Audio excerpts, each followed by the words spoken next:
Anene Booysen, brutally murdered in February 2013, aged 17. The incident made headlines locally and abroad. Her killer, Johannes Kanna, was found guilty of rape and murder and sentenced to 2 life terms in prison. Sadly, the scourge of sexual assault, rape and murder is still continuing. Our children, our minors don't have to be afraid anymore.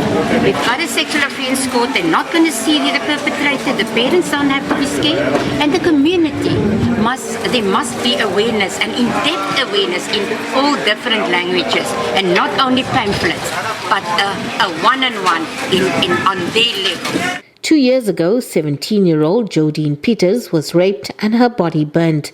Her family says the pain of losing their child is still very raw. It started there in the beginning of 2018, and 2 years later, after we visited the police station several times, they can't give us any positives, and the case is postponed. There's nothing moving. Another local family is still awaiting justice 5 years after little Katie Williams was sexually assaulted and murdered. 5 years later, the police still haven't found the suspect responsible for my granddaughter's murder. It's hoped the new court will also create a safer environment for victims to identify and testify against their attackers. Basically, there's a number of different elements of a sexual offences courtroom. One of the most noticeable is that there's a separate room where the witness can testify.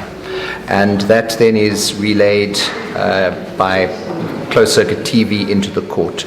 The victim then testifies without seeing the accused, without seeing the person who allegedly did this to her, and that makes it easier. Jeffrey also met with the Peters and Williams families.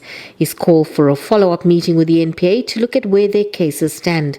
Social ills, including violence, alcohol abuse and unemployment, have previously been blamed for the problems in the area. Segwi Chetty, SABC News, Bredasdorp in the Overberg.